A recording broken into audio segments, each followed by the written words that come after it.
The divorce decree was still warm in my hands when Caleb knocked on my door, holding a rain-soaked cardboard box and wearing that infuriatingly gentle smile. He asked if I was okay, if I had enough money for groceries, offering to help out despite the legal proceedings. He genuinely thought he was the benevolent victor, visiting the ruins of his ex-wife's life. He didn't realize that the house he was standing in, the car in the driveway, and the freedom I was breathing were all paid for by the presentation I had given his mother 3 months ago. I looked at his pitiful box of leftovers, then at his concerned face, and I smiled. It was the first honest smile I had given him in 6 months. If you're watching this video, tell me where you're from or what time it is for you. The world ended on a Tuesday, specifically at 2:37 in the morning. I know the exact time because those glowing numbers on the alarm clock have been burned into my retinas, a neon green brand of trauma that I don't think I will ever be able to blink away. I had been awake for over an hour, staring at the ceiling fan cutting through the shadows, listening to the rhythm of my husband's snoring. It wasn't a peaceful sound. It was a congested, rattling noise, like a lawnmower choking on wet grass. For years, I had told myself that sound was comforting. It was the sound of presence, of security, of a man who was right where he was supposed to be. Tonight, though, it just sounded like ignorance. It sounded like a man who was sleeping the deep, untroubled sleep of the completely selfish. I shifted my weight, trying to minimize the creak of the mattress. My brain was looping through the usual anxieties, the water heater making that strange clanking noise, the client deadline I had on Thursday, the fact that we hadn't had a real conversation in 3 weeks that wasn't about logistics or bills. I told myself it was just a phase. Marriage is long, I reasoned. It has valleys. We were just in a valley. Then the room lit up. It was a burst of white light from the nightstand on Caleb's side of the bed. His phone. I froze. My breath caught in my throat, a physical block that hurt my chest. I wasn't the kind of wife who snooped. I prided myself on that. I was the cool wife, the trusting wife, the wife who didn't demand passwords or track locations because I believed that trust was the foundation of everything. If you have to check, you've already lost, right? That's what I told my friends over wine when they complained about their suspicious partners. I trusted Caleb the way I trusted that the floor would hold my weight when I stepped out of bed. It was a fact of physics, but phone notifications at 2:37 in the morning don't come from bosses. They don't come from spam emails about car warranties. The screen didn't go dark immediately. It stayed lit, a beacon in the gloom. I turned my head, moving inches at a time, terrified that the rustle of the pillow would wake him. He snorted, rolled slightly away from me, and kept snoring. I looked. It wasn't a text message. It wasn't a block of words. It was a photo preview. My eyes adjusted to the glare, and my brain tried to reject what it was seeing. It tried to tell me it was an ad, a mistake, a wrong number. But the brain is a fast processor, faster than the heart. It recognized the context before I could emotionally brace myself. It was a selfie. It was a close-up. There was a clavicle, the strap of a black tank top, and a curve of a neck that was decidedly younger and smoother than mine. And at the bottom of the frame, just barely visible, was a hand resting on that shoulder. A hand wearing a watch with a distinctive, chunky silver band. I bought Caleb that watch for our 5th anniversary. The screen went black. The room plunged back into darkness, but the image was seared onto the back of my eyelids. I lay there, paralyzed. My limbs felt heavy, like they had been filled with lead, while my heart hammered against my ribs like a trapped bird trying to break the cage. I wanted to reach out and grab the phone. I wanted to shake him awake. I wanted to scream until the windows rattled. But I didn't do any of those things. I just lay there. I lay there and felt the trust evaporate, replaced by a cold, sickly realization that I was sleeping next to a stranger. The silence in the room suddenly felt heavy, pressing down on me, suffocating me. I realized with a jolt of nausea that he had probably been texting her while lying right next to me earlier that night. He had kissed me goodnight with the same mouth he used to lie to me. I didn't sleep for the rest of the night. I watched the minutes tick by. 3 o'clock, 4 o'clock, 5 o'clock, cataloging every late night from the last 6 months, every emergency meeting, every sudden weekend trip for work. The puzzle pieces weren't just fitting together, they were slamming into place with the force of a car crash. Sunlight is cruel when your life has fallen apart. It exposes everything. The dust on the dresser, the gray in your hair, the absolute exhaustion etched into your face. I dragged myself out of bed at 6:15, 10 minutes before Caleb's alarm, because I knew if I was in the bed when he woke up, I would vomit. I went to the kitchen. I went through the motions. Grind the beans. Pour the water. Press the button. My hands were shaking so badly I spilled grounds on the counter. I wiped them up with a wet paper towel, staring at the brown smear like it was the most interesting thing in the world. I needed to focus on the smear. If I focused on the coffee grounds, I didn't have to focus on the fact that my marriage was a lie. I heard the shower start upstairs. The pipes groaned. He was washing himself. Was he washing her off? The thought made me gag. I gripped the edge of the granite counter until my knuckles turned white, forcing myself to breathe. In, out, in, out. 20 minutes later, Caleb walked into the kitchen. He looked fresh, rested, smelling of the cedarwood body wash I bought for him. He was wearing his blue button-down, the one that made his eyes pop. He looked like the man I married. It was terrifying how normal he looked. "Morning, babe," he said, breezing past me to get a mug. He kissed the top of my head. I flinched. I couldn't help it. It was a microscopic movement, a tightening of the shoulders, but he noticed. "Whoa," he said, a small chuckle in his voice. "Jump much? You okay?" "I'm fine," I said. My voice sounded rusty, like I hadn't used it in years. "Just didn't sleep well." He poured the coffee and took a sip. His face rippled with a micro-expression of distaste, quickly smoothed over by a look of pitying concern. "Oh, honey," he said, setting the mug down gently. "You burned the beans again. The water was too hot." He walked over and put his hands on my shoulders, massaging the tension with a firm grip. It felt like being touched by a snake. "You know," he continued, his voice dripping with that sickening sweetness, "maybe I should just buy you that pod machine we saw at the store. I know you like to try with the French press, but it's clearly stressing you out. The pods are foolproof. It would be so much easier for you." There it was, the toxic benevolence. He wasn't saying I was incompetent. He was saying he wanted to help me because I was clearly struggling. He was framing his criticism as an act of charity. "I don't want a pod machine," I said, stepping out of his grip. I moved to the fridge, pretending to look for milk so I didn't have to look at his eyes. "I like the process." "I'm just saying," he said, leaning against the counter, crossing his ankles. "You seem overwhelmed lately. I'm trying to take things off your plate. You've been so scattered." Scattered. That was his word for me. Not creative, not busy, not managing an entire household while running a freelance business. Scattered. "I'm not scattered," I said, grabbing the almond milk. "Just tired. You were up late last night." I turned to face him as I said it. I needed to see his face. Me. He looked genuinely confused. The performance was Oscar-worthy.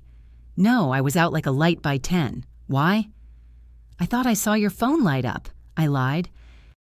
"Around 2 or 3. He didn't blink. He didn't stutter. He just smiled that patient, condescending smile. "Must have been a dream, Paige. Or maybe it was a spam email. I leave the notifications on for work emergencies. You know that. The regional accounts never sleep." "Right," I said. "Work. Speaking of," he checked his watch. The silver watch from the photo. "I've got a strategy breakfast in the city. Probably going to be a late night tonight, too. We're finalizing the merger details." "Of course," I said. "The merger." "Don't wait up," he said. He grabbed his travel mug, dumping my burnt coffee into the sink without asking, and walked to the door. "Try to nap today, okay? You look really haggard around the eyes. I worry about you." The door clicked shut behind him. I stood in the silence of the kitchen, listening to the hum of the refrigerator. He dumped the coffee. He called me haggard. He lied to my face about the time. And he did it all while pretending to be the perfect, caring husband. I didn't scream. I didn't throw the mug. I walked to the sink and turned on the disposal, letting the loud, grinding, mechanical roar drown out the sound of my own heart breaking. I waited until I heard his car pull out of the driveway. I counted to 10. Then I ran to the window and watched his taillights disappear around the curve of the cul-de-sac. He was gone. But he had left something behind. Wait, no, he took his phone. I saw him put it in his pocket. I sank onto the kitchen stool, head in my hands. I had missed my chance. I should have grabbed it while he was in the shower. I should have... No, he had an iPad. The thought hit me like a jolt of electricity. He had an iPad that he used for reading news and watching movies on planes. It was usually in his briefcase, but sometimes, just sometimes, he left it on the nightstand charger. I sprinted up the stairs, taking them 2 at a time. My breath was coming in ragged gasps. I burst into the bedroom. The bed was unmade, a mess of sheets that smelled like him. I looked at his nightstand. Empty. I checked my nightstand. Empty. I checked the bathroom. Nothing on the counter. Panic started to rise in my throat, hot and sour. He must have taken it.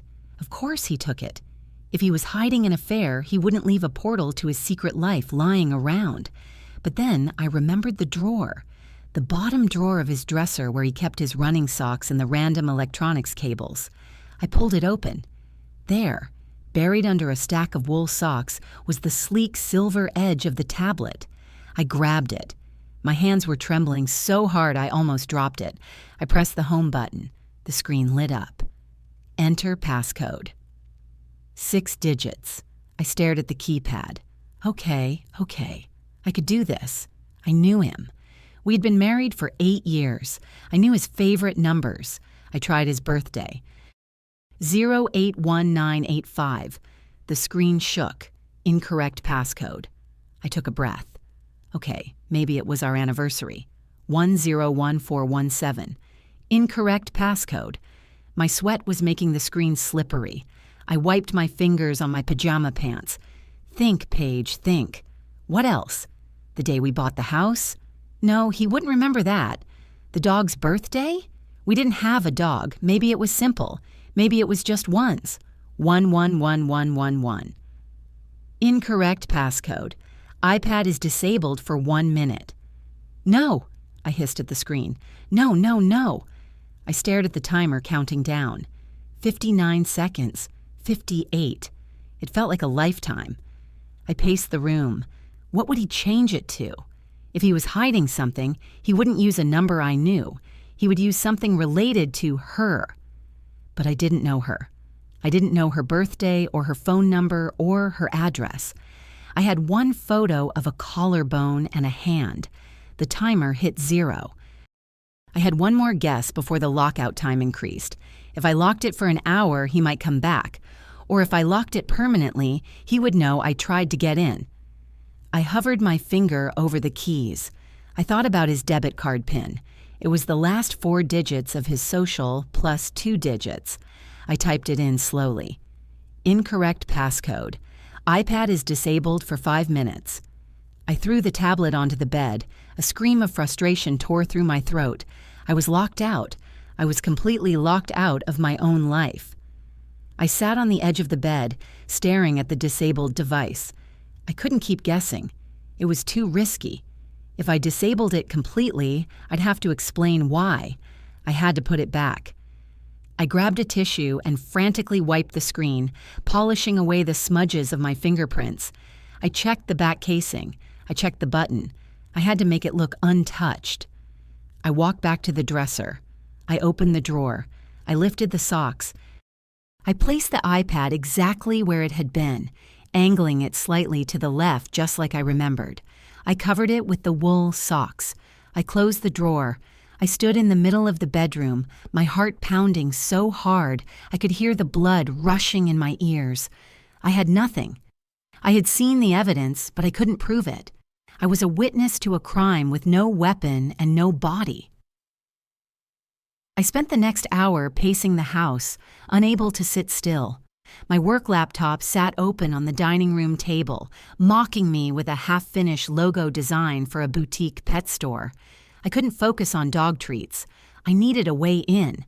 Technology connects everything. That was the mantra of the modern world. If he changed the password on his phone and iPad, he must have changed it on his laptop too. But he had a work laptop, a sleek new model he got 6 months ago. Wait, 6 months ago? He got the new laptop 6 months ago. What happened to the old one? He hadn't traded it in. I remembered him complaining that the trade-in value was insulting and he'd rather keep it as a backup. He had tossed it... where? The garage. I ran to the door connecting the kitchen to the garage. I yanked it open. The smell of gasoline, old cardboard, and damp concrete hit me. Our garage was a graveyard of good intentions. Camping gear we used once, exercise equipment gathering dust, and boxes of miscellaneous that we swore we'd organize one day. I stepped into the cold space, scanning the metal shelving units. "Okay," I whispered to myself. "Where are you?" I started with the electronics bin on the second shelf. I pulled it down, ignoring the shower of dust that fell into my hair. I ripped off the lid. Cables. A tangled nest of HDMI cords, USB cables, old phone chargers, and a broken gaming controller. No laptop. I shoved the bin back. I looked at the stack of plastic totes in the corner. They were labeled in Caleb's neat handwriting. Taxes 2018, winter clothes, books. I started shifting the boxes. They were heavy, awkward. I dragged the winter clothes bin aside.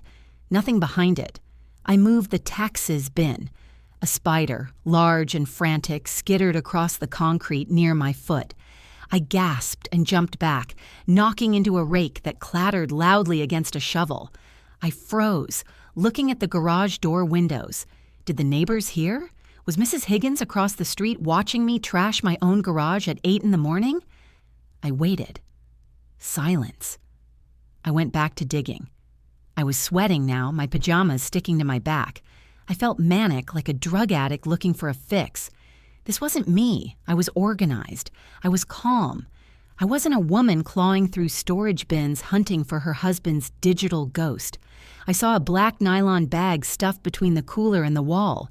I reached for it. It was wedged tight. I pulled, grunting with effort. It came free with a sudden jerk, sending me stumbling backward. I unzipped the bag. There it was, the old MacBook. The silver casing was scratched, and there was a sticker on the lid from a brewery we visited in Vermont 3 years ago. I clutched it to my chest like a holy relic. This was it.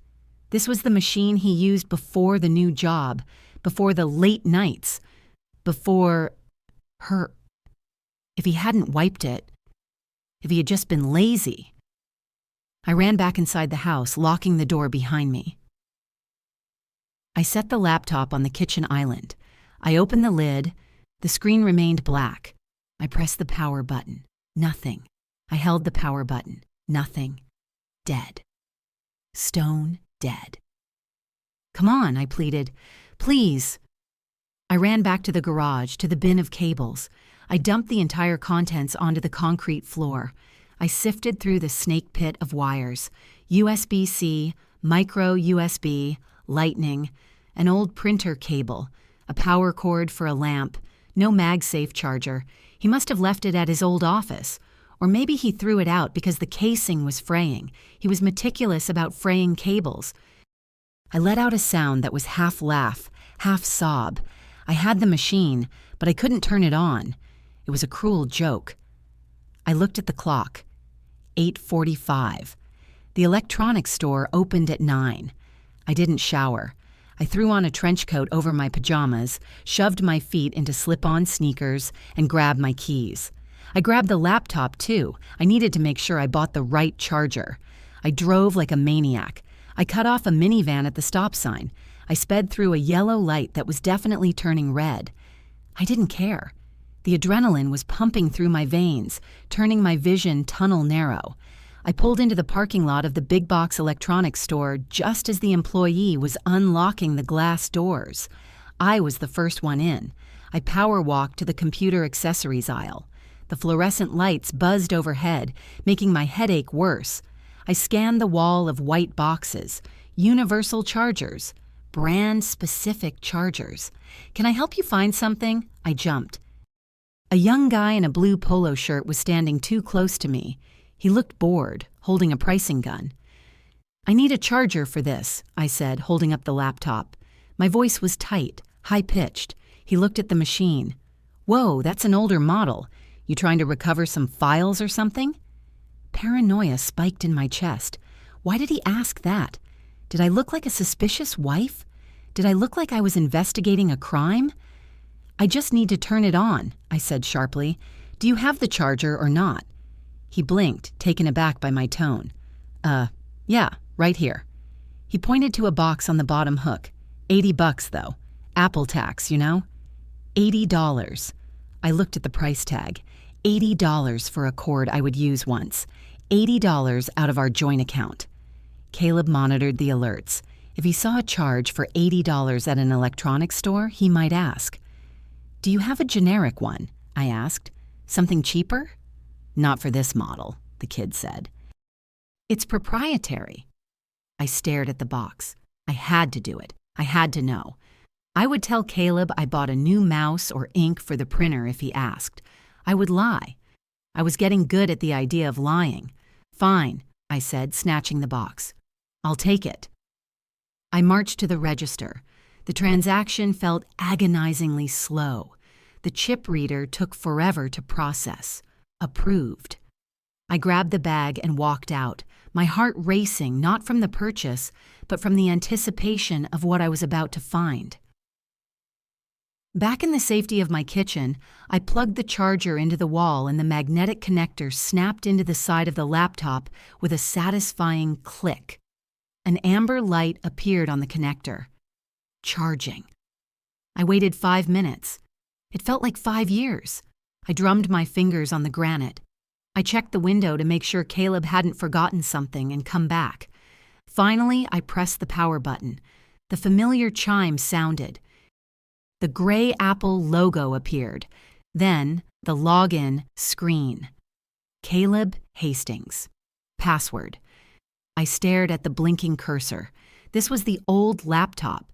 The password hadn't been changed in years. It was the name of the street he grew up on, followed by his high school football jersey number, Maple 42. I typed it in. The wheels spun. My breath held in my lungs. The desktop loaded. It was a picture of us from our honeymoon in Hawaii. We looked so young, so happy. It felt like looking at a picture of 2 people who had died in a tragic accident. I didn't care about the files on the hard drive. I needed the cloud. I opened the Photos app. It launched, but it was empty of recent things. The last photo was from 7 months ago. My heart sank. Then, at the bottom of the window, a small status bar appeared. Updating to downloading 3,412 items. He was still logged in. He hadn't signed out of his cloud account on this device. And because it was connected to our home Wi-Fi, it was syncing. I watched the progress bar inch forward. It was painfully slow. Our internet was lagging. Downloading. The first new image popped up. It was a picture of a receipt for a dinner at a steakhouse in the city. A dinner for 2, $300. The next image. A screenshot of a flight itinerary to Miami. He told me he went to Miami for a conference. The itinerary listed 2 passengers. Passenger 1. Caleb Hastings. Passenger 2, Sabrina Miller. Sabrina. The name hit me like a physical slap. Sabrina, I knew that name. She was the new project coordinator he had mentioned a few times. The one he said was young and eager to learn. More photos populated. A selfie of them in a hotel mirror. She was wearing a bathrobe. He was shaving. They looked domestic. They looked comfortable. A photo of a positive pregnancy test. My blood ran cold. The world tilted on its axis. I grabbed the edge of the counter to keep from falling over. Then, the next photo, a text conversation screenshot he must have saved. Her. False alarm. Thank God. Him. We need to be more careful. But part of me kind of hoped. He hoped. We'd been trying for 2 years. He told me he wasn't ready. He told me the timing wasn't right. He told me we should wait until his promotion. But with her, he kind of hoped. The photos kept coming. A waterfall of betrayal. Dinners, gifts, hotel rooms, texts. It wasn't just a fling. It was a relationship. It was a whole other life that he had built in the margins of ours. I sat on the kitchen stool and watched the download bar creep toward 100%. I didn't cry. I was past crying. I felt a cold, hard clarity settling over me, like a layer of ice forming over a lake. I wasn't just a wife anymore. I was a prosecutor. And the evidence was delivering itself right into my lap. The download bar hit 100%, but I didn't feel a sense of completion. I felt a wave of nausea so violent it nearly knocked me off the stool. The text message about the pregnancy scare, part of me kind of hoped, was bouncing around my skull like a pinball, smashing into every fragile hope I had held onto for the last 2 years. I stood up, my legs feeling like they were made of water, and stumbled toward the powder room off the kitchen. I didn't make it to the toilet. I collapsed in front of it, gripping the porcelain rim like it was a life raft, and dry heaved until my ribs ached. Nothing came up but bile and coffee. The physical purge was pathetic compared to the emotional one happening inside me. I flushed the toilet just to hear the noise, to drown out the silence of the empty house. I dragged myself to the sink and gripped the edges, staring at my reflection in the mirror. Who was looking back at me? It wasn't Paige, the graphic designer. It wasn't Paige, the wife. It was a woman with gray skin, hollow eyes, and a mouth that tasted like acid. I looked old. I looked tired. I looked exactly like the kind of woman a husband leaves for a 20-something project coordinator who uses exclamation points in her subject lines. I splashed cold water on my face, scrubbing at my skin as if I could wash away the humiliation. Part of me kind of hoped. We had spent thousands of dollars on fertility treatments. I had taken temperature readings every single morning for 24 months. I had injected hormones into my own stomach while he looked away because he was squeamish. And here he was, texting another woman that he hoped for an accident. I grabbed the hand towel and buried my face in it, screaming a silent, muffled scream that burned my throat. I couldn't let myself shatter. Not yet. Shattering was a luxury for women who could afford to lose. I couldn't afford to lose. I had to be made of steel. I had to be made of ice. I looked at the mirror one last time. "Get it together," I whispered. My voice sounded foreign, harsh. "You are not a victim. You are a collection agency, and he owes you everything." That night, Caleb came home at 9:30. He smelled of steak and red wine, a scent he tried to cover with a mint, but I could smell the lie on his breath from 3 feet away. He gave me a tired smile, complained about the exhausting negotiations with the regional directors, and went straight to bed. I waited. I lay next to him, stiff as a board, counting his breaths. 1, 2, 3. Once the snoring started, that hateful, congested rattle, I slipped out of bed. I took my laptop downstairs to the dining room, the farthest point from the bedroom. I didn't turn on the overhead lights. The glow of the screen was enough. I logged into our joint bank account. I had the photos from the old MacBook open on my phone. I had the bank statement on the laptop. I started the cross-reference. It was tedious, heartbreaking work. It was an excavation of theft, August 12th. A charge for $342 at the Drake Hotel. He had told me he was staying at a budget inn near the airport for a layover. Lie. September 4th. A charge for $200 at a floral shop in the city. I never received flowers in September. Lie. I opened a spreadsheet. I typed in every single unauthorized expense. Hotels, dinners, Uber rides at 3 in the morning. Then I saw the cash withdrawals. $500 here, $300 there, $800 right before Christmas. I did the math in my head, then on the calculator app just to be sure. Over the last 6 months, he had siphoned nearly $12,000 out of our joint savings. That was the money for the roof repair. That was the money for the baby we were supposed to have. My finger hovered over the mouse. I wanted to close the laptop. I wanted to pretend I hadn't seen it. $12,000. It was a staggering amount of betrayal measured in currency. I thought about the conversation we had 2 weeks ago. I had asked to buy a new ergonomic chair for my office because my back was hurting. He had sighed, looked at me with that pitying expression, and said, "Babe, things are a little tight right now. Do you really need the top-of-the-line model? Maybe just use a pillow for now." He made me sit on a pillow to save money while he was spending thousands on 5-star hotels with Sabrina. I typed the total into the bottom of the spreadsheet, $12,450. I saved the file as Project Renovations, just in case he ever looked at my computer. I wasn't just hurt anymore. I was furious, and fury, I was learning, was a much better fuel than sadness. The next morning, after Caleb left for work, breezy, confident, telling me to have a productive day, I sat down with a second cup of coffee and opened Instagram. Finding her wasn't hard. I had her first name and her face.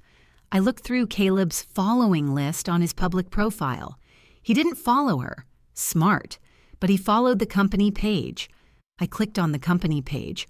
I scrolled through the tagged photos. There she was, Sabrina Miller. I clicked on her profile. It was public. Of course it was public. She had nothing to hide. She was the main character of her own life. I was just the boring extra in the background. Her feed was a curated gallery of living my best life. Inspirational quotes about taking risks, photos of latte art, and then the photos that made my stomach drop. A picture of a dinner plate, steak and asparagus, captioned, "Work perks, best mentorship ever." A photo of her legs by a hotel pool, weekend getaway. Sometimes you just need to escape. I recognized the tile pattern of the pool. It was the same hotel from the credit card statement in August. I scrolled back further. I needed to know who she was. Was she evil? Was she a predator? She looked normal. She posted about her dog. She posted about her mom. I paused on a photo of an older woman. The caption read, "Happy birthday to the strongest woman I know.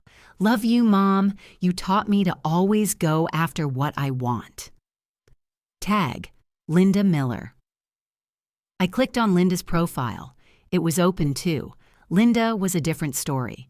Her bio read, "Proud mom, community organizer, teacher, kindness is free." She posted about her garden. She posted about her volunteer work at the library. She posted about Sabrina constantly. So proud of my girl crushing it in the corporate world. Linda didn't know. The realization hit me with the force of a revelation. Linda Miller thought her daughter was a rising star, a hard worker, a success story. She didn't know her daughter was sleeping with a married man to climb the ladder. I leaned back in my chair, the gears in my mind turning. Caleb valued his reputation above everything. He needed to be seen as the good guy, the family man, the professional. Sabrina valued her image as the young professional. And Linda valued pride. If I screamed at Caleb, he would gaslight me. If I confronted Sabrina, she would block me. But if I involved Linda, if I invited the mother who taught her daughter to go after what she wants, to see exactly what her daughter had acquired, a plan began to form. It was cold. It was calculating. It was absolutely perfect. I needed to get to Linda without tipping off Sabrina or Caleb. If I messaged her as Paige Hastings, she might ask her daughter who I was. The game would be over before it started. I needed a Trojan horse. I opened a new tab and created a Gmail account, dopagewomeninbiz@gmail.com. I searched for stock photos of generic business networking event. I found a logo for a defunct local Chamber of Commerce group and tweaked it in Photoshop just enough to look legitimate, but generic. I spent an hour drafting the email to Linda. I wrote it, deleted it, rewrote it. It had to sound flattering, but vague. Dear Linda, we are hosting a small, intimate dinner to honor the mothers behind our local rising stars. Your daughter, Sabrina, has been identified as a standout young professional in her field. No, that sounded too stiff. Linda was a mom. She wanted warmth. Hi, Linda. I'm reaching out from the Women's Professional Network. We're organizing a special mentorship and mothers dinner. Better. We would love to invite you to join us. We're keeping it a surprise for the daughters until the formal invite goes out, but we wanted to secure the mothers first. We've heard such wonderful things about how you've supported Sabrina. I stared at the blinking cursor. Was I really doing this? Was I really going to catfish an innocent grandmother-type figure just to blow up my husband's life? I thought about the pregnancy text. Part of me kind of hoped. I hit send. I didn't stop there. I needed a cover for the actual event. I couldn't just have a dinner party out of nowhere. Caleb would be suspicious. I waited until 3 o'clock to text Caleb. Me. Hey, I was thinking. You've been working so hard lately. We should have a small dinner. Invite your parents. Maybe invite that project coordinator you're mentoring. It might be nice for you to show your parents how well the team is doing. I threw the phone onto the couch as if it were a grenade. He replied 4 minutes later. Caleb, that's a lot of work for you, babe. Are you sure? You seem so stressed lately. Toxic benevolence. He didn't want them there because it was risky, but he framed it as caring about my stress levels. Me. I'm fine. Honestly, I need a distraction. It would make me happy to host. Plus, your mom has been asking when she can see us. I knew he couldn't say no to his mother, and I knew his ego loved the idea of showing off his mentee to his parents. It was a calculated risk, but I was betting on his narcissism outweighing his caution. Caleb. Okay, if you're sure. I'll ask Sabrina if she's free. I smiled, a cold, tight smile. He wasn't going to ask her if she was free. He was going to tell her to come so they could play colleagues in front of his oblivious wife. He probably thought it would be a thrill.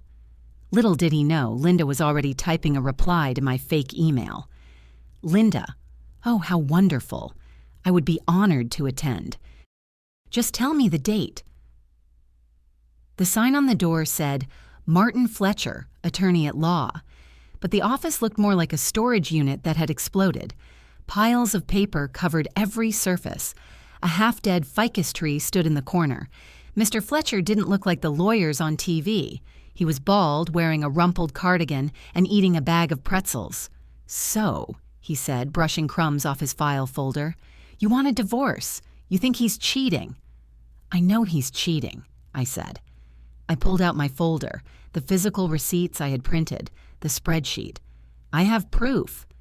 He flipped through the pages. He didn't look impressed. He looked bored. Okay, he said. This is cute. Cute? I bristled. He spent $12,000 of our savings.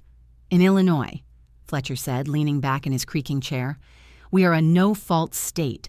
The judge doesn't care if he slept with the entire Chicago Bulls cheerleading squad. You don't get more money just because he's a jerk. My heart sank. So, this means nothing? It means something for the dissipation of assets, Fletcher corrected. He tapped the spreadsheet. This $12,000, we can get half of that back. We can argue he spent marital funds on a non-marital pursuit. But you're not going to get the house and the car and his pension just because he stepped out. He looked me in the eye. His eyes were sharp, intelligent, contrasting with the cardigan. You want to hurt him? He asked. I want justice, I said. Justice is expensive, Fletcher said.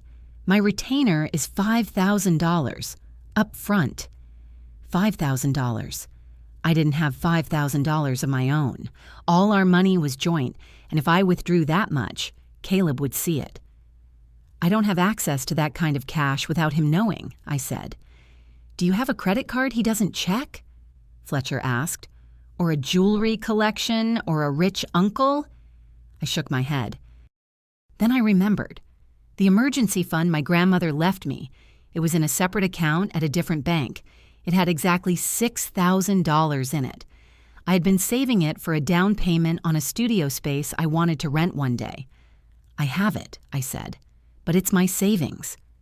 Invest in your freedom, Fletcher said. Here's my advice. Do not leave the house. Do not lock him out. Do not scream. You stay put. You let him think everything is normal. You gather every scrap of financial data you can find.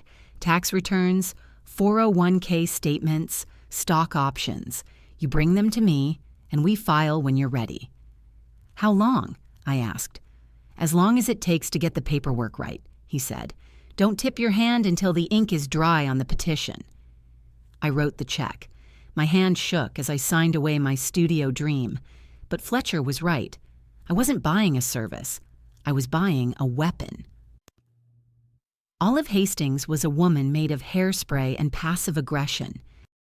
We met for lunch at a bistro in town 2 days after I saw the lawyer. She ordered a salad with dressing on the side and inspected her fork for spots before speaking. You look tired, Paige, she said, cutting a cherry tomato with surgical precision. Are you taking your vitamins? Caleb says you've been emotional. He was already planting seeds. He was telling his mother I was unstable, so that when the blow-up happened, she would blame my hormones. I'm fine, Olive, I said, forcing a smile. Just busy. Work is picking up. Freelancing, she sniffed. It's so unpredictable. Caleb works so hard, you know. He carries so much responsibility. He does, I agreed. He's very dedicated. Late nights, weekends. I watched her closely. Olive had been married to Warren for 40 years. Warren was a man who stared a little too long at waitresses. Men define themselves by their work, Olive said, looking out the window. Her voice changed slightly. It lost that sharp edge and became something softer, sadder. They need to feel important. Sometimes that need takes them away from home. I froze. Was she talking about Caleb or Warren? Did Warren work late a lot? I asked, keeping my tone casual. Olive turned her gaze back to me. Her eyes were hard again. Warren provided for his family. He did what was necessary, and I did what was necessary to keep the house standing. That is what marriage is, Paige. It is an endurance sport. She knew. She might not know about Caleb specifically, but she knew the game. She had played it for decades. She had looked the other way, accepted the late nights, and kept the peace. I admire your strength, Olive, I said. I really do. Strength isn't about making a scene, she said, taking a sip of her iced tea. It's about survival. You hold your head up. You don't let the neighbors talk. I realized then that Olive wasn't my enemy, but she wasn't exactly my friend. She was a cautionary tale. She was what I would become if I stayed. A woman with a perfect house, a wandering husband, and a heart hardened into stone. We're having a dinner on Sunday, I said. I'd love for you and Warren to come. I'm inviting some of Caleb's colleagues. I think he wants to show off his team. Olive's eyes lit up. Oh, that sounds lovely, a proper dinner party. Finally. You know, you really should use the good china. It's a shame to leave it in the cabinet. I will, I promised. I'm going to use everything. The good china, the crystal, everything. I meant it. I was going to set a table so beautiful it would make the destruction that followed look like art. I got sloppy. It was Thursday afternoon, and the false sense of security that comes with being alone in the suburbs had lulled me into a dangerous complacency. I had the dining room table completely covered in papers, not just papers, evidence. Printed bank statements with highlighters marking the hotel charges, the printed screenshots of the text messages, and a rough timeline I had sketched out on a large pad of graph paper. I was deep in the timeline, trying to correlate a business trip to Milwaukee with a withdrawal from an ATM near a bed and breakfast, when I heard the garage door rumble. My heart stopped. Literally stopped. The blood drained from my face so fast I felt dizzy. It was 3 o'clock. Caleb never came home at 3 o'clock. He was supposed to be in a strategy meeting until 6. The rumble grew louder, the vibration shaking the floorboards under my feet. I had maybe 30 seconds before he walked through the door connecting the kitchen to the garage. Panic is a physical thing. It's not a thought. It's an electric shock that bypasses the brain and goes straight to the muscles. I grabbed the timeline. I grabbed the bank statements. I looked for a hiding spot. The drawers? Too loud? The trash? Too obvious. My eyes landed on the laundry basket I had left on the chair. It was full of clean towels I hadn't folded yet. I snatched the stack of papers and shoved them into the bottom of the basket, burying them under a mountain of fluffy white terry cloth. I threw the highlighter across the room.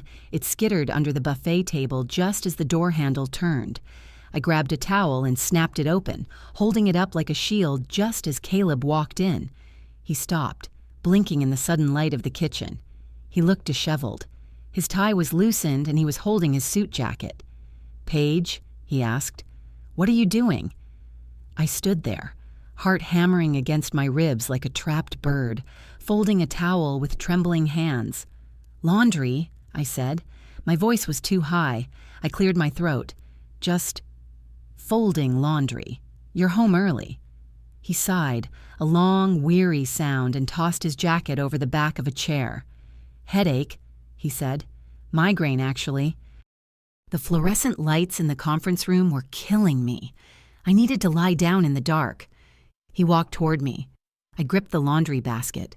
If he looked in it, if he moved the towels to find a washcloth. He stopped right in front of me and kissed my forehead. His lips were cold. "You're always working, aren't you?" he said, shaking his head with a pitying smile. "Laundry in the middle of the day.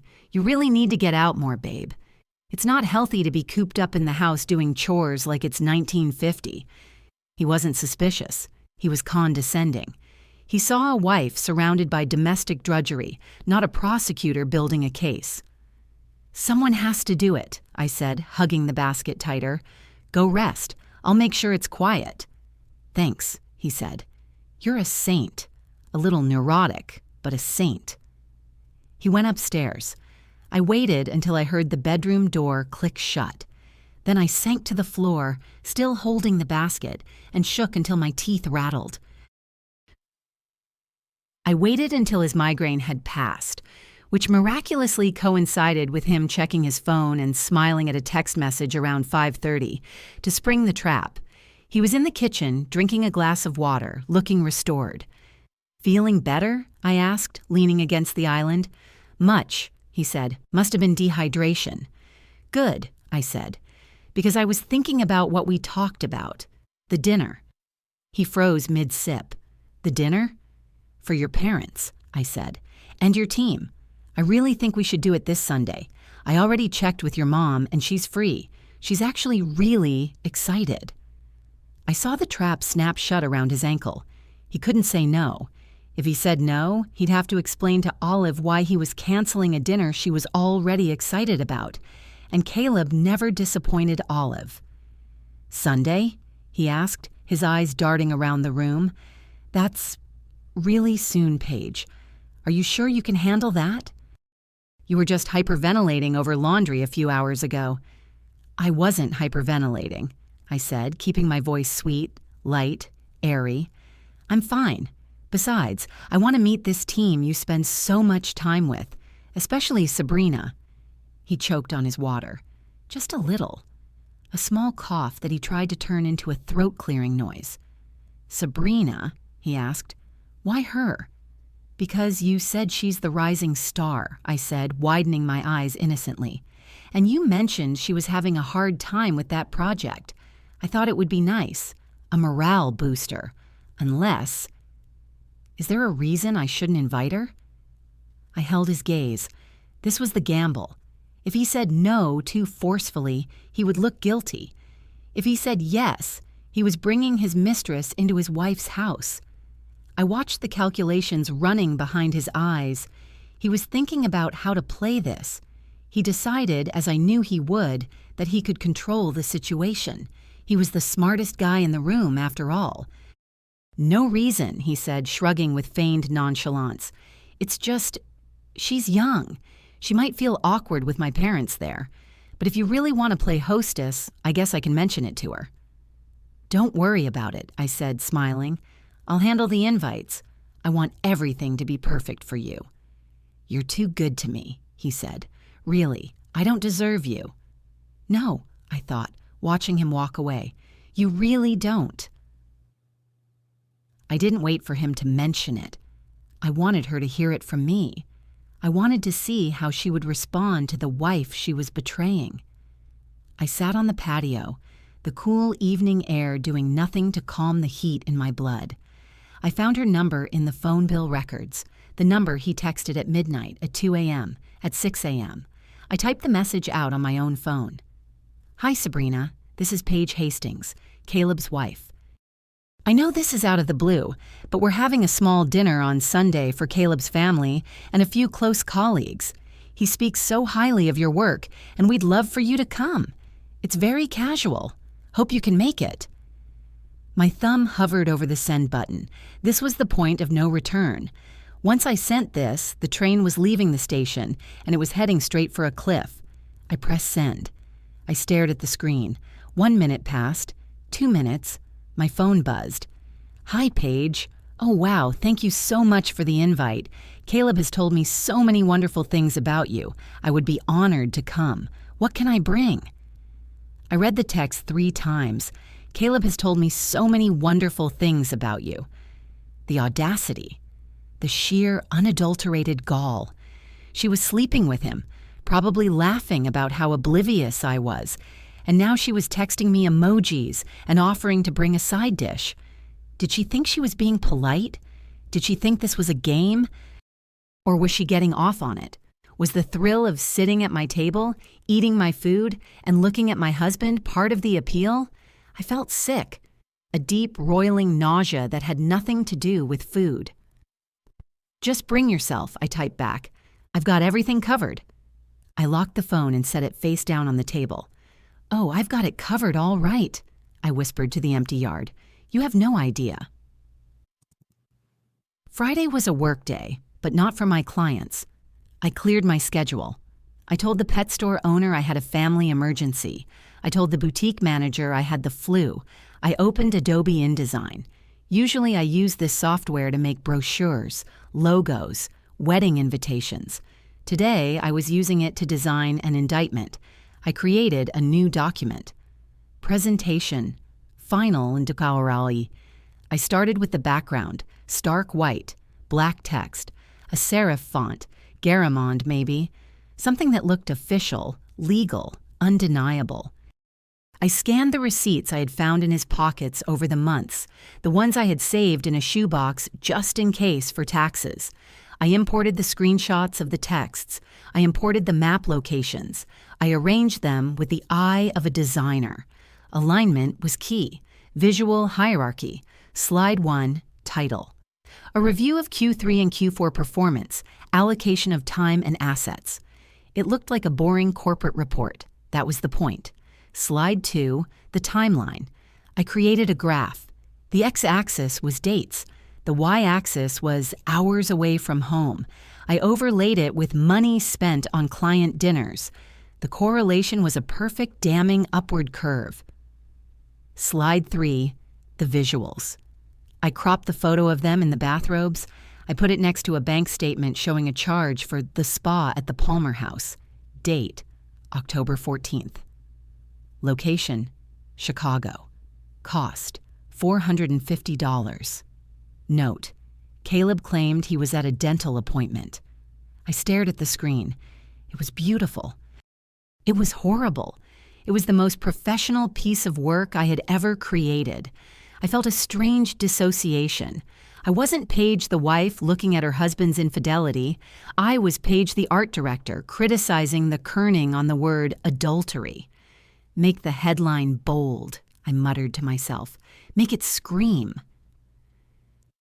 Saturday morning. Caleb was at the gym, so I had the house to myself. I needed to test the equipment. The plan relied on the element of surprise. I couldn't be fiddling with cables while everyone was eating dessert. It had to be seamless. One click, and boom. I dragged the smart TV away from the wall in the dining room. I plugged in the HDMI cable. I connected it to my laptop. The screen flickered. Static, then blue, then black. No, I hissed. Don't do this. I wiggled the cord. The image popped up for a second, my desktop background, then cut to snow again. The cable was bad. It was an old cable I had dug out of the bin in the garage. Panic flared in my chest. Murphy's Law. Anything that can go wrong will go wrong. If the TV didn't work, I'd just be a crazy woman shouting about receipts. The visuals were necessary. The visuals were the proof.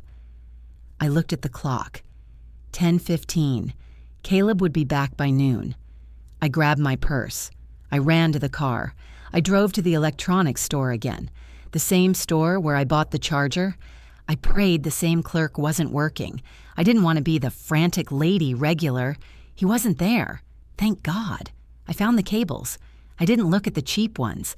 I looked at the gold-plated, high-speed, 4K, ultra-high-definition cables, the ones that cost $50.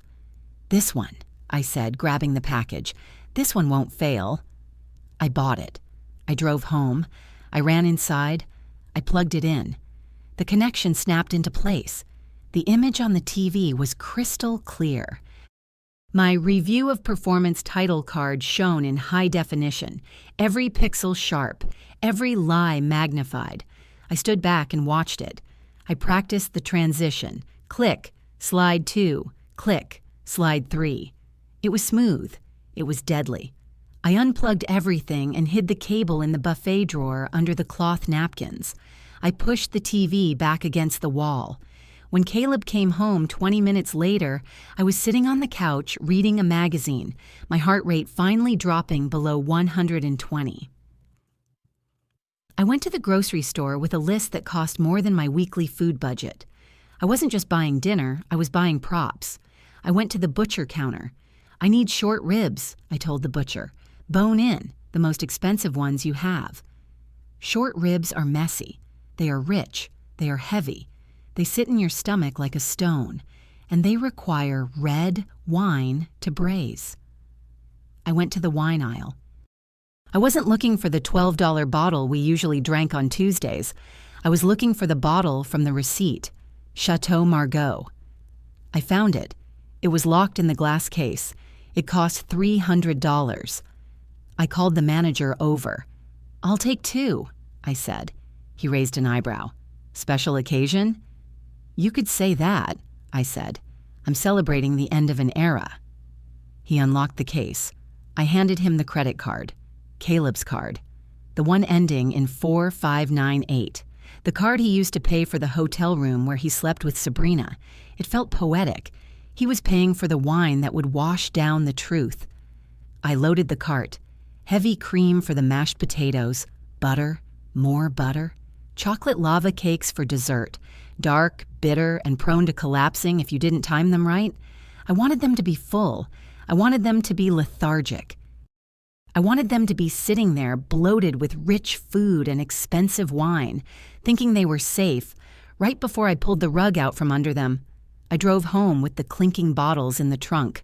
I felt like an assassin stocking up on ammunition. Every ingredient was a bullet. Every course was a step toward the execution. Saturday evening, the doorbell rang. It was the frantic staccato ring that only family uses. I opened the door to find Austin and Erin standing on the porch, shivering in the October wind. Erin was 7 months pregnant, her coat unbuttoned around her belly, holding a foil-wrapped casserole dish. "Surprise!" Austin grinned, looking so much like a younger, less polished version of Caleb that it made my heart ache. "Mom said you guys were stressed, so we brought lasagna. Pre-game fuel for the big dinner tomorrow." My stomach turned over. Collateral damage. That's what they were. Austin, who had always treated me like a sister, and Aaron, who was currently incubating a new life. They were innocent civilians walking into a blast zone. "You guys didn't have to do that," I said, stepping back to let them in. "Come in, it's freezing." Caleb came down the stairs, wiping his hands on a towel. He looked annoyed for a split second before his face smoothed into the mask of the welcoming host. "Hey, little brother," Caleb said, clapping Austin on the back. "What brings you to the suburbs?" "Just dropping off food," Austin said, "and to check on you. Mom says you've been working like a dog. She said something about a Milwaukee trip last weekend?" The air in the hallway seemed to vanish. Caleb stiffened, just barely. A tightening of the jaw. "Yeah," he said, his voice dropping an octave. "Milwaukee.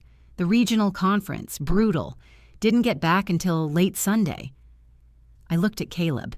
He didn't look at me. He wasn't in Milwaukee last weekend. He was 3 miles away at the Hyatt Lodge with Sabrina. I knew because I had tracked his phone location while sitting in the bathtub drinking cold tea. "Well, you gotta slow down, man," Austin said, oblivious to the tension. "You're gonna burn out before the baby gets here. I mean, before you guys have kids. If you have kids." Aaron elbowed him. "Austin, stop pestering them."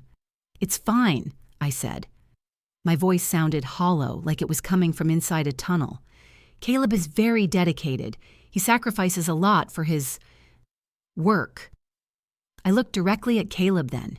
He met my eyes, and for a second I saw fear, genuine animal fear.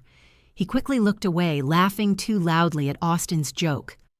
"Let's eat," Caleb said, steering them toward the kitchen. "I'm starving." I followed them, watching the way Caleb put his hand on Aaron's back, asking about the baby. He was so good at playing the role. He was so good at simulating love. It made me wonder if he had ever actually loved me, or if I was just the first audience he had successfully duped. Sunday morning felt less like a weekend and more like the countdown to a rocket launch. The house was silent except for the aggressive hum of the vacuum cleaner. I was scrubbing the baseboards. I didn't need to scrub the baseboards. No one looks at baseboards during a dinner party, but I needed to burn off the adrenaline that was making my hands shake. Caleb came into the living room around 10 o'clock. He was wearing sweatpants and looked pale. He watched me scrub for a moment, sipping his coffee. "Babe," he said softly, "you're going at it pretty hard." "I want it to be nice," I said, not looking up. "Your mom notices dust." He crouched down next to me and put a hand on my arm to stop the scrubbing brush. His touch was warm. It made my skin crawl. "Paige, look at me." I looked. His eyes were wide, filled with that liquid concern that used to make me melt. "Let's cancel," he said. My heart skipped a beat. "What?" "Let's cancel the dinner," he said. "I can call Mom. I can call Sabrina. We'll say you have a migraine or food poisoning. You look like you're on the edge, honey. I don't want to put you through this. You've been so manic lately, it's scaring me." I stared at him. It was a master class in manipulation. He was terrified. He was scared that bringing his mistress into his house was a mistake, but instead of owning that fear, he was projecting it onto me. He was trying to make me the fragile one, the broken one, so that canceling would be an act of mercy toward his unstable wife. If I agreed, he won. He got to keep his secrets. He got to keep his 2 lives separated.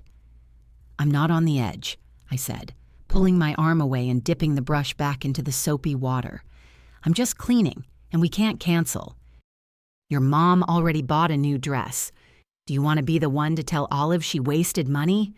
He flinched. The fear of his mother was almost as strong as his fear of exposure. "I just think it's too much for you," he pressed, his voice getting tighter. "Sabrina, she's very high energy. I don't want you to feel overwhelmed by the work talk." "I love hearing about your work," I said, scrubbing a scuff mark with vicious intensity. "I want to understand your life, Caleb. I want to know exactly what keeps you busy until 2 in the morning." He stood up abruptly. Fine. If you want to do this, we'll do it. But don't blame me if you crash." "I won't crash," I whispered as he walked away. I'm the pilot. 5 o'clock arrived with the punctuality of a firing squad. Olive and Warren were the first to the door because Olive believed that arriving on time was late and arriving early was on time.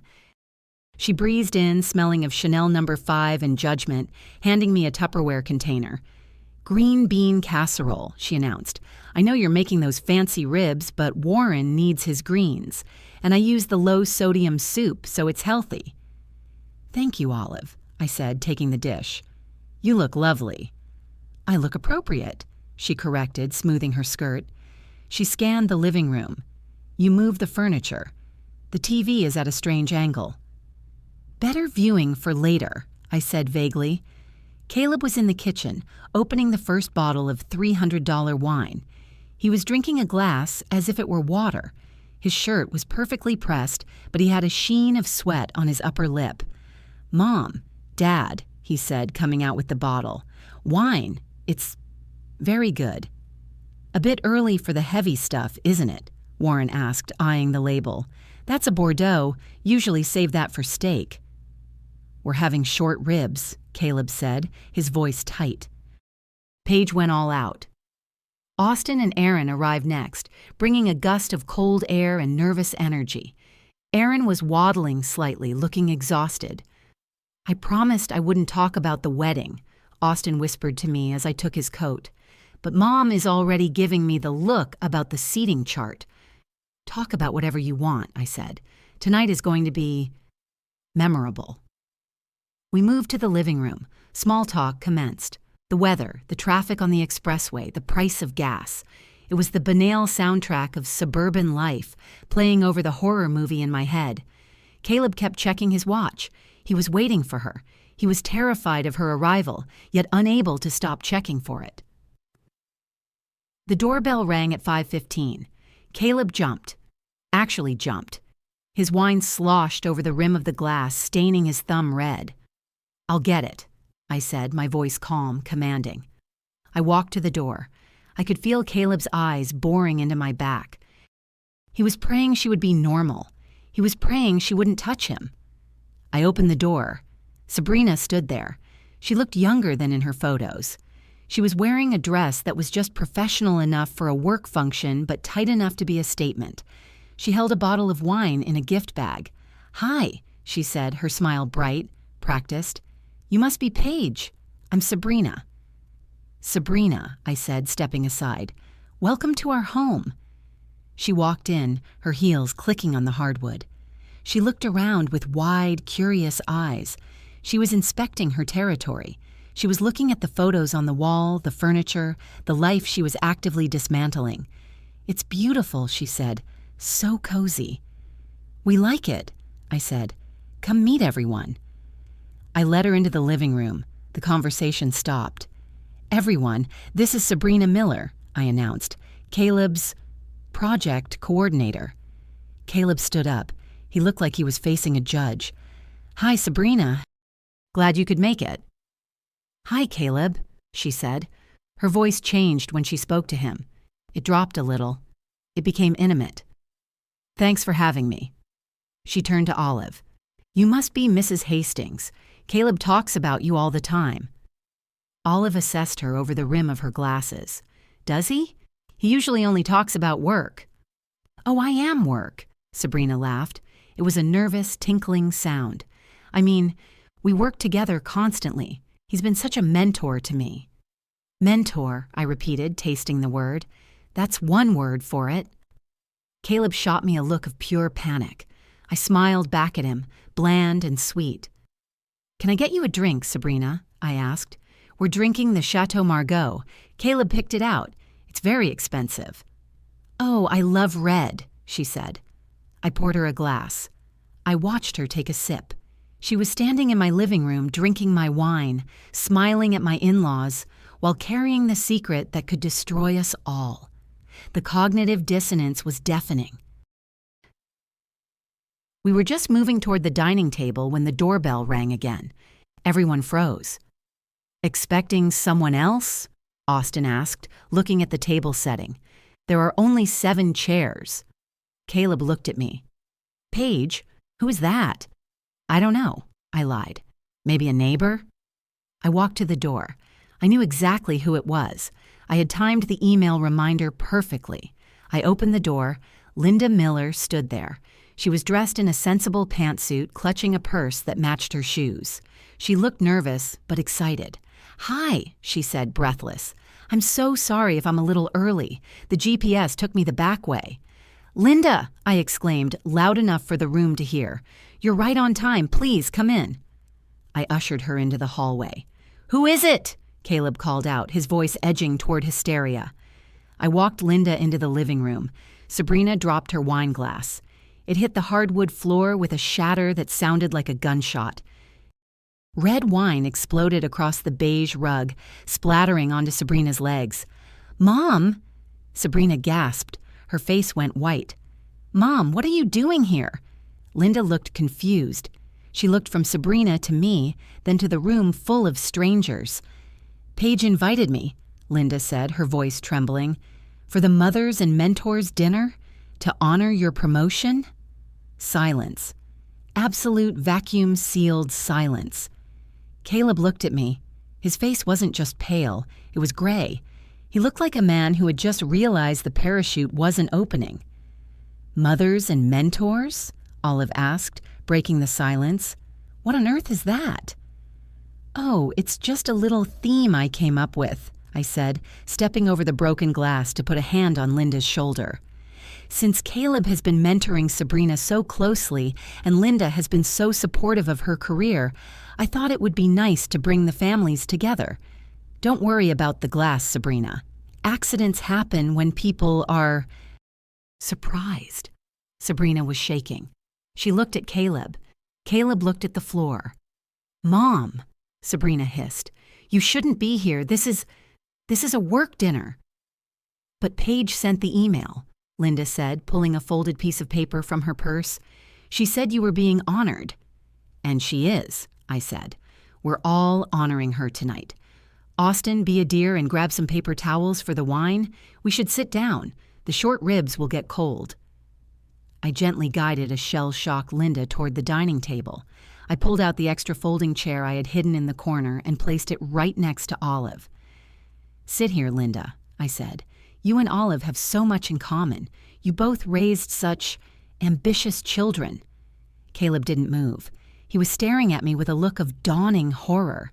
He finally realized this wasn't a dinner party. It was an ambush. Dinner was an exercise in torture. The only sound was the scraping of silverware on china and Linda's cheerful, oblivious attempts at conversation. "So, Caleb," Linda said, buttering a roll, "Sabrina tells me you've been working late almost every night helping her with the transition. It's so rare to find a boss that dedicated." Caleb choked on his short rib. He coughed, grabbing his water glass, his knuckles white. "He is very dedicated," I said, cutting my meat. "Tell me, Linda, did Sabrina mention the weekend workshops? The ones in Milwaukee?" Sabrina's head snapped up. Her eyes were pleading. "Please stop." "Oh, yes," Linda beamed. "She said the training was intense, but she learned so much." "I bet she did," Olive murmured, looking from Caleb to Sabrina. Olive was putting it together. I could see the wheels turning behind her bifocals. Austin and Aaron were eating in silence, eyes wide, sensing the voltage in the air but not understanding the source. Caleb drank his third glass of wine. He was sweating profusely now. He wouldn't look at Linda. He wouldn't look at Sabrina. And he definitely wouldn't look at me. When the plates were cleared, a heavy silence settled over the table. The kind of silence that precedes a tornado siren. I stood up. I picked up my spoon and tapped it gently against my crystal wine glass. Ding, ding, ding. The sound was sharp, piercing. "I'd like to propose a toast," I said. Caleb looked up at me. His eyes were dead. He knew. He didn't know what I was going to do, but he knew it was the end. "To hard work," I began, smiling at the group. "To the kind of dedication that keeps a man away from his home for nights on end. To the kind of mentorship that goes above and beyond the call of duty." I reached into my pocket and pulled out the remote control for the TV. "Caleb is so humble," I said, walking toward the wall where the screen sat dark and waiting.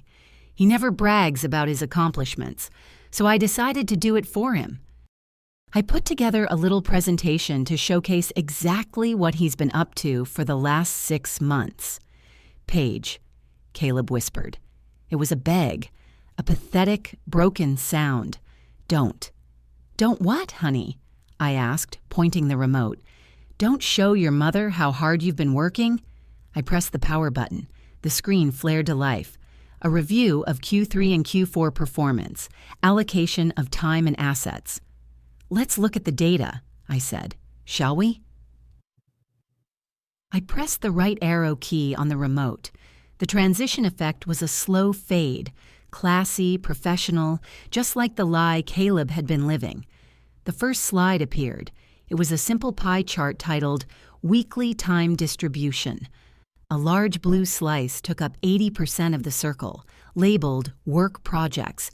A sliver of red was labeled Home. "As you can see," I narrated, keeping my voice pitched in that smooth, detached tone of a quarterly earnings call, "Caleb has been dedicating the vast majority of his resources to work projects. But when we drill down into the data, the definition of work becomes flexible."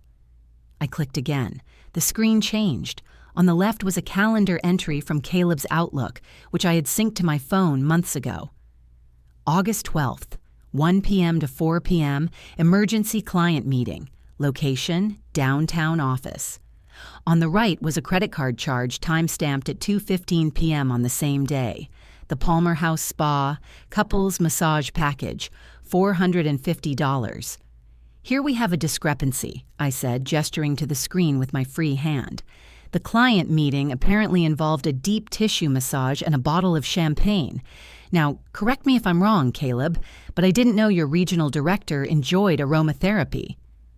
The room went deadly quiet. It wasn't the silence of confusion anymore. It was the silence of a car crash in slow motion. "Paige," Caleb said. His voice was a strangled croak. He stood up, his chair scraping violently against the floor. "Turn it off, now." "Sit down, Caleb," I said. I didn't shout. I didn't look at him. I looked at the screen. We have a lot of data to get through. Transparency is key to synergy, isn't it? I clicked to the next slide before he could reach the remote. This was the Milwaukee slide, a map of the route to Milwaukee overlaid with pins dropped from his phone's location history. "Now, regarding the Milwaukee conference," I continued, "Linda, you mentioned Sabrina learned so much at this workshop. Let's see the curriculum. Pin 1, the Iron Horse Hotel. Check-in, Friday, 4 p.m. Pin 2, the Harbor House Restaurant. Dinner for 2, Friday, 8 p.m.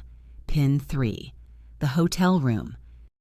No movement recorded until Sunday morning."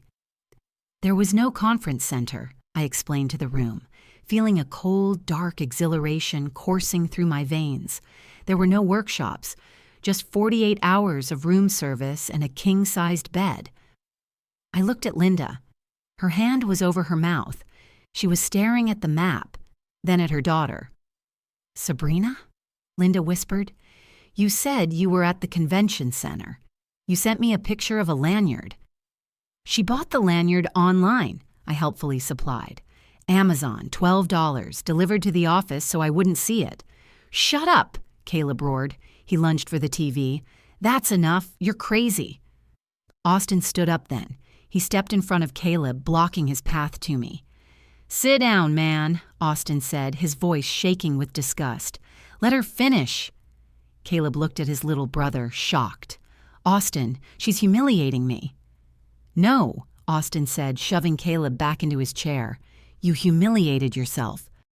You humiliated all of us. Sit down." "Thank you, Austin," I said. "Just one last slide. This one is important for future planning." I clicked the button. The screen filled with the screenshot of the text message exchange. I had blown it up so the font was 3 feet tall. Her false alarm. Thank God. Him. We need to be more careful. But part of me kind of hoped. I let it sit there. I let the words burn into the retinas of everyone in the room. Part of me kind of hoped, I read aloud. My voice finally cracked. The cool corporate mask slipped, just for a second, revealing the raw wound underneath. For 2 years, Caleb, we tried. For 2 years, you watched me inject myself with hormones. You watched me cry over negative tests. You told me it wasn't the right time. You told me we needed to be financially stable. I turned to look at him. He was slumped in his chair, head in his hands, defeated. But with her? I gestured to Sabrina, who was weeping silently into her napkin. With a 24-year-old assistant you've known for 6 months, you hoped? Erin, sitting next to Austin, let out a sob. She covered her pregnant belly with her hands, as if to shield her unborn child from the toxicity in the room. "You are a monster," Erin whispered. She wasn't looking at Sabrina. She was looking at Caleb. "How could you?" Linda stood up. The shock had worn off, replaced by the righteous fury of a mother who realizes she has raised a liar. "Sabrina Marie," Linda said. Her voice was low, terrifying. "Get your purse." "Mom, please," Sabrina cried, reaching for Linda's arm. "I can explain. He said they were separated. He said they were just living together for finances." "He lied," Linda snapped, pulling her arm away.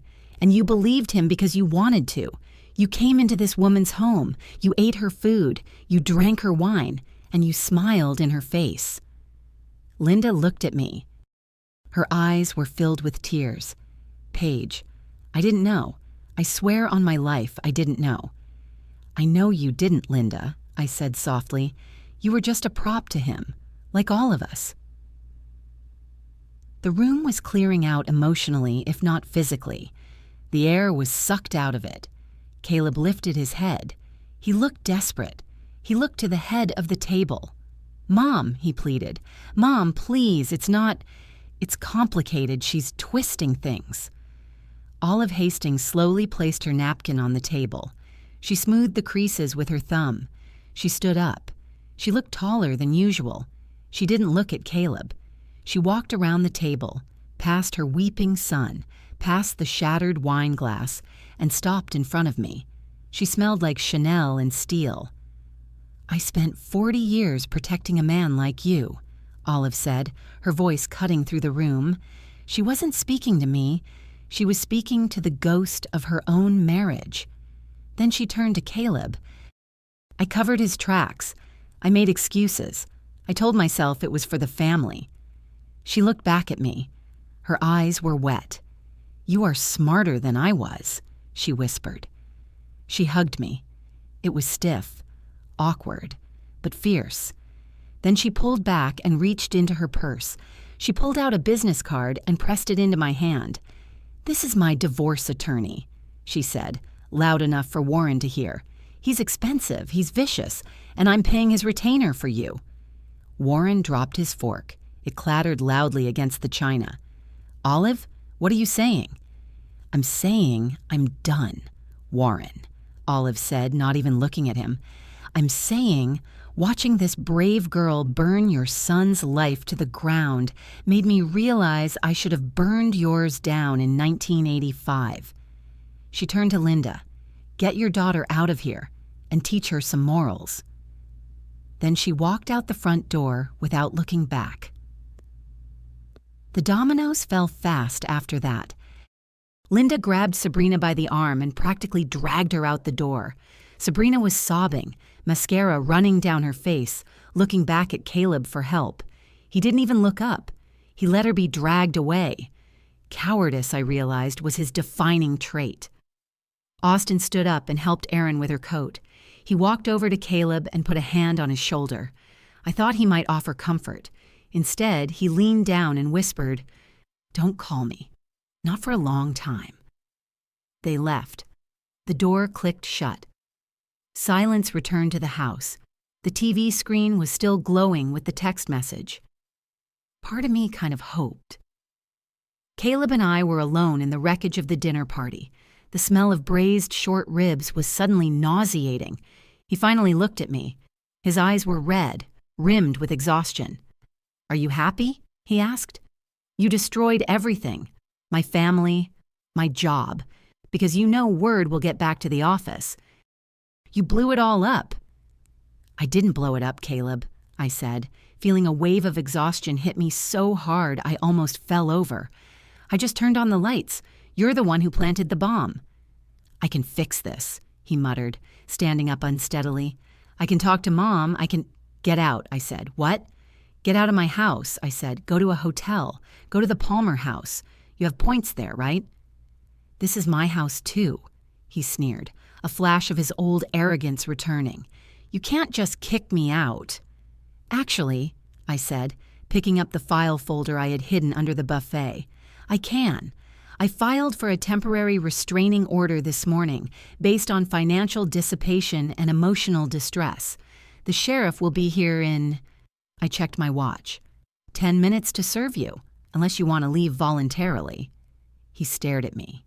He looked at the woman he thought was scattered and fragile, and he finally saw the prosecutor I had become. He grabbed his keys. He didn't pack a bag. He just walked out the door into the cold October night. I locked the door. I slid the deadbolt. Then, and only then, did I sit down on the floor and eat a piece of chocolate lava cake. It was cold, but it tasted like victory. The first thing I did was paint the dining room. I chose a color called New Leaf, a bright, vibrant green that covered the beige walls where the TV had hung. I needed to erase the memory of the presentation, even though the file was still saved on my hard drive. Caleb tried to fight, of course. He hired a cheap lawyer because he had no money left. Martin Fletcher, funded by Olive's spite and my grandmother's savings, crushed him. We settled last week. I got the house, I got the car, I got 60% of his 401k, and I got the dog. We didn't have a dog before, but I adopted one the day the divorce was finalized, a scruffy terrier mix named Justice. Caleb is living in a studio apartment near the airport. He lost his job. Apparently, corporations frown upon managers using company cards for spa meetings with subordinates. Sabrina was fired too. I heard she moved to a different state to live with an aunt. Linda sent me a handwritten letter apologizing again. I didn't write back. I didn't need to. Olive actually went through with her divorce from Warren. She comes over on Tuesdays for wine. We don't talk about the men. We talk about real estate and books. She's happier, lighter. I stood in the center of my freshly painted living room, holding the cardboard box Caleb had brought over earlier, the leftovers he offered me in his pitiful attempt at benevolence. I walked to the trash can and dumped the food. I didn't need his scraps. I walked to my laptop and opened the trash bin. The file. Presentation Final Indie was there. I hovered the mouse over empty trash. I didn't feel sad. I didn't feel angry. I felt clean. I clicked the button. The file vanished. I picked up the leash. "Come on, Justice," I said. "Let's go for a walk." We walked out the door into the crisp winter air, leaving the ghost of my marriage behind in the empty digital void. So, the fallout continues. Since I posted this, a few things have happened that are too good not to share. First, the project coordinator position at Caleb's old firm has been eliminated. They actually restructured the entire department to avoid fraternization liabilities. My lawyer tells me Caleb is now working as a junior sales rep for a solar panel company, door to door. He knocked on my neighbor's door last week, saw my car in the driveway, and literally ran back to his van. Second, Olive, my ex-mother-in-law, has become my biggest client. It turns out, when you divorce a wealthy man after 40 years, you need a lot of rebranding. I'm designing her new logo for a nonprofit she's starting for displaced homemakers. She calls it the second act. She told me that watching me stand up with that remote control was the moment she realized she wasn't too old to start over. And finally, I met someone. Not a rebound, Just a nice guy at the dog park who saw Justice tangling his leash around my legs and laughed with me, not at me. He's an actuary. He likes data. When I told him I made a PowerPoint to divorce my husband, he didn't call me crazy. He asked if I used bar graphs or pie charts. I told him, both. Always use both.